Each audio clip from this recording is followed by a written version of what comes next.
Ayan, andito kami sa farm namin. Kasama namin si Manay. Tsaka ito. Mamamasyal kami. Sino may sabing walang mangga sa Middle East? May mangga sa Middle East. Ito po. Umiikot din ang mga puta.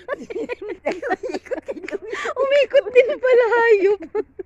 Akala ko Oo. Ang daming naming kapunuan dito, guys.